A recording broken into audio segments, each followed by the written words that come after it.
Fix it, and it's yours. He said it loud, like a joke. But there was nothing funny about it. Everyone laughed, not because it was clever, but because they knew who he was talking to. The janitor. Malik didn't laugh. He just stood there, wrench in hand, eyes steady, silent. He'd been talked down to before, mocked, doubted, treated like nothing.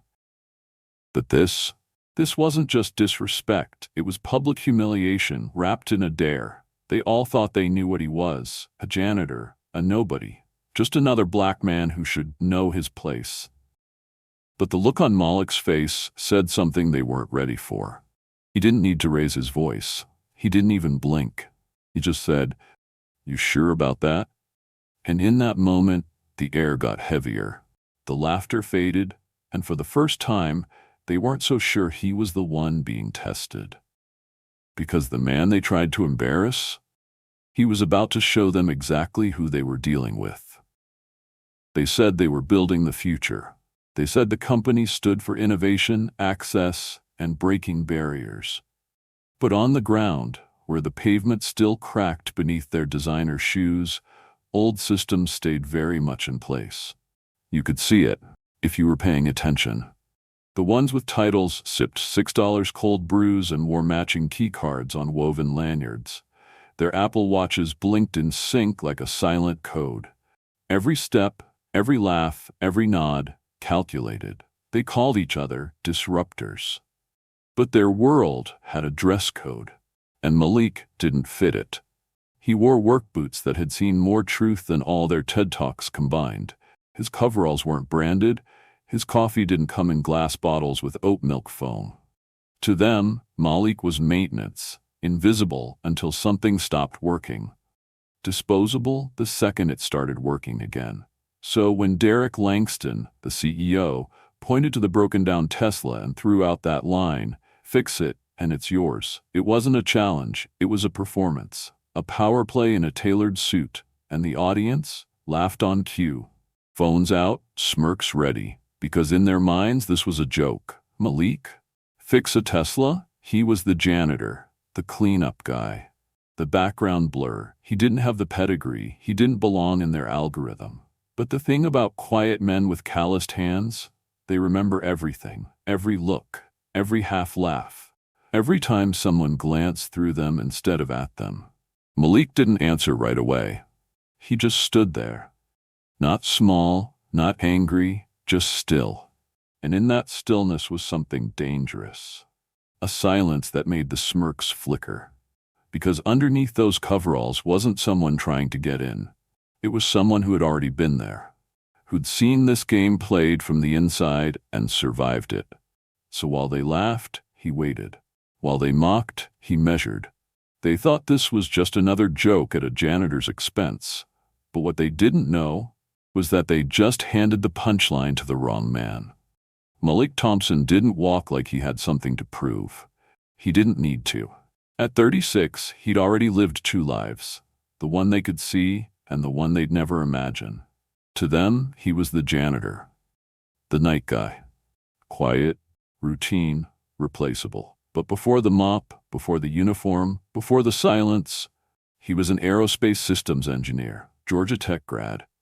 The kind of mind companies like Langston Dynamics would fight to poach, until they didn't. Until they looked at his skin, heard his voice, and decided he didn't fit the culture. A wrongful termination. A lawsuit buried under legal jargon, and a tragedy that turned life sideways. Malik stopped chasing titles, started working nights, not because he couldn't do more, but because he was done begging people to see what he was worth. He watched everything, everyone. People ignored him, but Malik noticed every pattern. Every moment power was misused, and every time a man like Derek Langston thought status made him untouchable. Derek was everything the system celebrated. Mid-40s, white, loud in a way people called visionary, venture capital prince, raised funding faster than he raised his own kids, built a tech empire on buzzwords and boardroom charm. He didn't know what real work looked like, but he knew how to perform for a crowd. His success wasn't built on sweat. It was built on being the loudest man in the room and surrounding himself with people who laughed at his jokes, even when they weren't funny. Derek drove a different Tesla every week, flexed stock prices at brunch, name-dropped VCs like they were gods. And in his eyes, Malik wasn't even on the org chart. He treated him like furniture that moved. Didn't see the man, didn't ask the name, didn't think twice. Because to Derek, respect came with a title. And if you didn't have one, he didn't matter. He fawned over investors, called them brother, and offered cigars. But he mocked the men who cleaned his offices, barely nodded at the ones who fixed his messes. Meanwhile, Malik, he held doors open for people who never said thank you, fixed what others broke without complaint, and kept his thoughts to himself, not because he was afraid, but because he knew the day would come when silence would say more than shouting ever could. He had every reason to be bitter, but he wasn't. He had every right to quit, but he didn't, because Malik understood something Derek never would. Power doesn't always make noise. Sometimes it walks past you in coveralls, and you never even see it coming. Malik was the kind of man who fixed things no one noticed until they broke. When the elevator jammed and an exec was late for a meeting, Malik had it running before they even finished their complaint. When the HVAC died on a 100-degree day, it was Malik who climbed through the ducts and got the air flowing again. Leaky toilets, flickering lights, broken badge readers, Malik fixed them all. Quietly, quickly. Without applause, without thanks. The people he helped didn't even know his last name. To them, he was just the janitor, a background figure in a building full of real talent, the kind of man you see every day but never actually look at. But Derek went further. He made ignoring Malik into a game. Trash tossed on purpose, paper cups dropped near him with a smirk, and always the same line, "Oops, janitor guy's got it." The interns laughed. The senior devs chuckled. No one said a word, except for Ava, the HR intern with a quiet voice and sharp eyes. She noticed the way Malik paused before picking up Derek's trash, the way he stayed calm even when disrespected, the way his hands, rough as they were, moved with an engineer's precision. One day she leaned over to a colleague and whispered, "He's not like the others." They brushed it off. But Ava kept watching. She watched when Malik entered the server room one night and fixed a cooling unit no one else could figure out. She watched when Malik spotted a wiring issue that had stumped the contractors. She watched because she sensed something. And on the day Derek's prized Tesla broke down in front of the entire office, she was the only one who didn't laugh. Because Derek made sure it was a show, right in the middle of the lot, hood up, hazard lights blinking, and a crowd forming. Derek didn't call tech support, didn't ask for a tow. He called for Malik. "Let's make it fun," he said, waving a hand like he was announcing a halftime act. "Yo, Malik, fix this, and maybe I'll hand you the keys." The laughter erupted on cue. Phones came out. Comments flew. "Bet he doesn't even know where the charger port is. What's he gonna do? Wipe it clean?"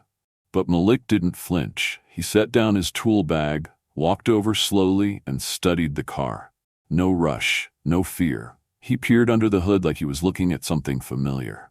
And then he smiled, just slightly. The kind of smile that said, "They have no idea what's coming." The crowd saw a joke. Malik saw an opportunity. Because deep down, Derek didn't know it yet. But he'd just given the wrong man the perfect reason to stop hiding.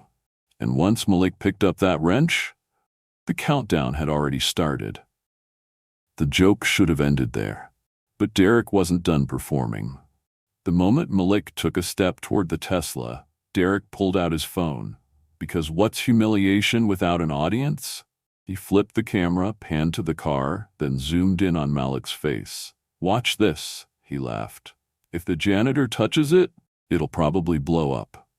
And just like that, the private mockery became a public show. Instagram Live, dozens watching in real time, dozens more recording from the sidelines. The CEO putting the janitor on stage like a novelty act. The chat filled with emojis and laughing gifs. Someone commented, "He better not scratch it." Another wrote, "Tesla won't even turn on out of embarrassment." Derek fed off it. The smug energy of a man who'd never had to eat his words. Not once. Malik looked at the phone, then at Derek, then at the car. No anger, no panic, just stillness. And then, his voice. "If I fix it," Malik said slowly, "remember what you said." The crowd quieted just a little, not enough to kill the joke, but enough to make people shift on their feet. Derek scoffed, loud, made sure everyone heard it. Yeah, he waved. "Fix it and the Tesla's yours." He said it like it meant nothing, because to him it didn't. It was a toy, a stunt, a punchline. But Malik didn't blink. He moved to the front of the car, unlatched the hood, and opened it, like he'd done this 1,000 times. And then, silence. No questions, no instructions, no excuses. Just a man and his work. His hands moved methodically, checking, tracing, listening. Each movement confident, deliberate. He didn't fumble, didn't hesitate, didn't ask for tools, didn't need help. And that's when the mood started to shift. The laughter thinned, because people expected hesitation. They expected confusion. They expected failure. But Malik wasn't stumbling, he was diagnosing. Derek tried to keep the energy up. "I hope you know what you're doing, bro," he said, trying to laugh again. But his voice cracked, just slightly. Because somewhere in that silence a question had crept in. What if he actually can? More employees gathered. Some stopped talking. Some crossed their arms. Some pulled out their phones, not to laugh but to watch. Ava stood in the back, eyes narrowed, heart pounding. She wasn't surprised. Because while everyone else was waiting for a mistake, she was waiting for the truth to show itself. And Malik? He kept working. Still quiet, still focused, still holding their attention without saying a single word. It wasn't a show. It was a warning, a storm in the making. And every second that passed, the crowd felt it building. Because this wasn't just a janitor fixing a car. This was a man reclaiming ground no one thought he could stand on. And no one, not even Derek, was ready for what was coming next. It should have been a disaster. Everyone expected sparks, smoke, maybe even a fried battery pack. Anything to prove that Malik was in over his head. That he didn't belong touching a machine built for visionaries. But it didn't happen. What did happen was silence. No sparks, no smoke, no panic, just a soft electronic chime and headlights flickering back to life. The Tesla booted up, diagnostics cleared, system restored, and Malik, he didn't say a word. He just stood, brushed his hands off, and reached into his tool pouch. Out came something no one expected, a slim handheld diagnostic module. Custom-made, not store-bought, not branded, not something any ordinary technician would carry. He tapped a few commands. The screen blinked, code streamed like water, clean, efficient, surgical. It wasn't a lucky guess. He knew exactly where the problem was. A deep fault buried in a firmware update. One that even Tesla forums hadn't found a fix for yet. Derek leaned forward, trying to understand what just happened. Still holding his phone, but no longer live. No more jokes. And that's when Ava's voice broke the tension. She didn't shout, she didn't gloat. She just said, quietly, "Wait, Malik Thompson?" Derek looked up, confused. "That's the guy who patented the T-drive cooling circuit." The words hit like a bolt. "What?" Derek blinked. A few people nearby turned, hearing the name. One of the interns pulled out their phone, typing furiously. Seconds later they gasped. There it was. Public record. Patent database. Malik T. Thompson. Former lead systems engineer at Lockheed Martin. Co-creator of an adaptive cooling algorithm used in early electric propulsion systems. Consulted on a high-efficiency energy project Tesla once tried to acquire. The crowd shifted. The energy changed. Someone muttered, "No way." Another whispered, "Is that real?" But the silence that followed said everything, because it was. All this time, the man they laughed at had helped build the future they worshipped, and no one, not a single person, had seen it coming.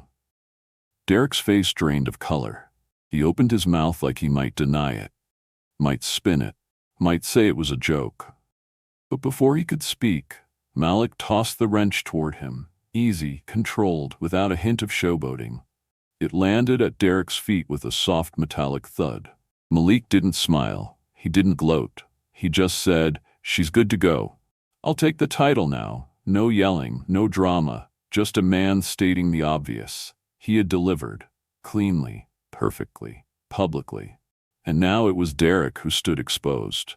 Because the real twist wasn't just that Malik fixed the car. It was that he never needed to prove anything at all. They just never bothered to ask who he was. The clip hit the internet before Malik had even wiped the grease from his hands. 17 seconds long. Vertical frame, no fancy editing, no voiceover. Just a black janitor calmly fixing a Tesla, while a CEO laughed, then froze. Caption: CEO gets schooled by his janitor. It exploded. By lunch it was on Twitter, by dinner it was on CNN, by midnight it was global. Tens of millions of views, thousands of duets and stitches. One woman cried on TikTok, "That man reminds me of my dad. Smartest man I knew, no one ever saw him." The story resonated, not because it was shocking, but because it was familiar. Too familiar. Comments poured in. Why do we always have to be twice as good to be seen? He didn't even flex, he just did what needed doing. From janitor to genius in their eyes, but he was always that. At the company's downtown Austin HQ, things moved fast. By day 3, 3 major investors had quietly pulled out. The stock dipped. Fast. By day 5, the board called an emergency meeting. Not about innovation. Not about expansion. About damage control. "What else is going to leak?" one exec asked nervously. "Does this guy have a lawyer?" another whispered. Inside HR, Ava printed out Malik's resume. What little she could find anyway.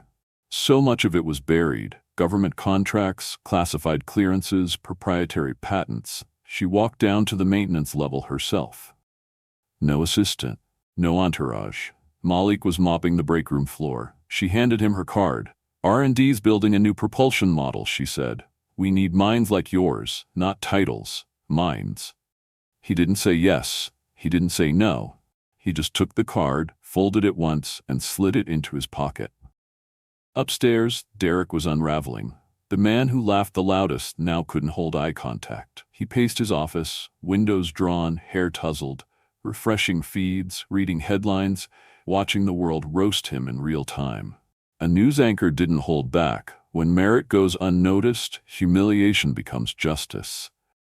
What happened in that parking lot wasn't just embarrassing, it was a reckoning. By the end of the week, Derek cornered Malik near the elevator. No cameras, no crowd, just 2 men. Derek forced a chuckle, hands in his pockets. "Hey man, come on, it was a joke. We were all just having a little fun." Malik looked at him. No hate in his eyes. No fire, just the stillness of someone who had been underestimated too many times. He spoke evenly. "I wasn't joking, and neither was your signature on that bet."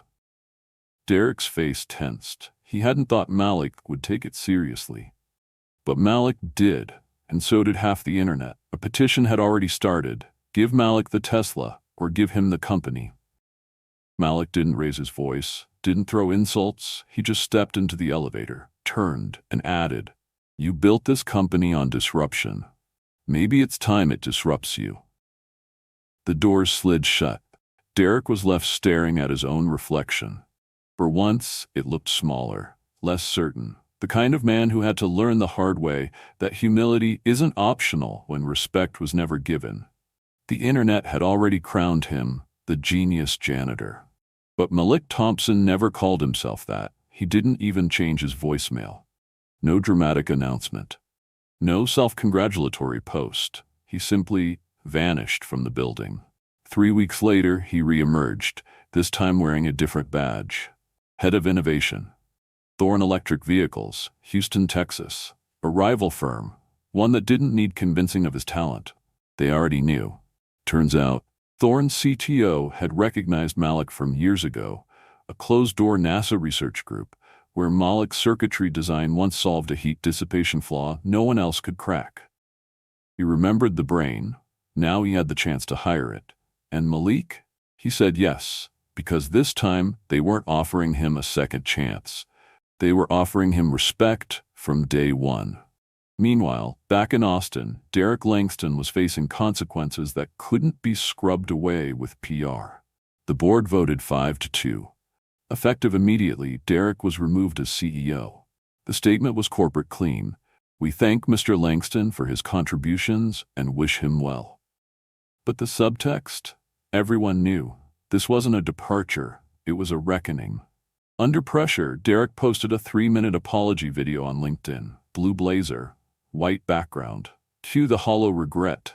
I've reflected deeply on my actions. I now realize how my behavior was inappropriate and inconsistent with the values of inclusion. But the comments weren't buying it. You realize now, after the cameras? Too late, Derek. You laughed before the world watched. In response to the public fallout, Ava, now promoted to Director of People and Culture, didn't wait for a memo from legal. She launched a full-scale internal equity initiative, backed by the board. Mandatory anti-bias training, anonymous employee feedback reviews, diverse hiring audits. It wasn't window dressing. She made it her mission. Because Ava remembered what she saw in Malik. She remembered his precision, his stillness under pressure. She'd watched the moment unfold in real time, from the cruel joke to the stunning reveal. And she decided, never again will brilliance be buried beneath a uniform. As for Malik, he kept mostly quiet, except for one interview. NPR. Podcast hidden in plain sight. His voice, calm as ever, came through the speaker. They didn't ask what I knew. They only looked at what I wore. Pause. But I've always believed this. You don't need a title to be worth something. You just need to remember who you are when no one's watching. That quote spread like wildfire. Teachers printed it for their classrooms. Veterans framed it on desks. A janitor in Kansas posted it above his locker with a handwritten note. This one's for us. Weeks turned into months, and while the media attention faded, the impact didn't. Thorn Electric's first concept under Malik's leadership hit CES the next spring. No glitzy reveal, no CEO on a stage, just the car. Elegant, silent, efficient, engineered with a custom battery circuit. Designed by a man they once laughed at in a parking lot. His name this time wasn't buried in the footnotes. It was on the patent. Malik A. Thompson. Filed, sealed, respected. And somewhere in Houston, in a quiet office lit by morning sun, he stood by the window, sipping his coffee. Same boots, same calm. Different world. He hadn't just fixed a Tesla. He'd recalibrated how people saw value. And the legacy wasn't just his. It belonged to every person ever dismissed, doubted, or overlooked, until the moment they proved they were never just anything. How many brilliant minds walk past us every day, in coveralls, scrubs, steel-toe boots, carrying knowledge we never bother to ask about? How many Malik Thompsons are mopping floors with degrees in their back pocket, while someone in a corner office chuckles, assuming they know everything? They say talent rises. But truth is, sometimes it's buried under bias, dismissed by uniforms, overlooked by power in tailored suits. Malik never needed permission to be great. He just needed someone to see him beyond the wrench in his hand. And when the moment came, he didn't shout. He didn't gloat. He just fixed the damn thing. And let his work speak louder than their laughter ever could. So if this story made you feel something, drop a comment. Tell us where you're watching from, because there's a Malik in every city, in every building, in every overlooked corner of the system. And maybe, just maybe, you've been that person too. So this channel, it's for you. Hit subscribe if you believe dignity doesn't come with a title. If you believe intelligence isn't always loud. If you believe in flipping the script, because we're just getting started. And we're telling true stories that were never meant to stay silent.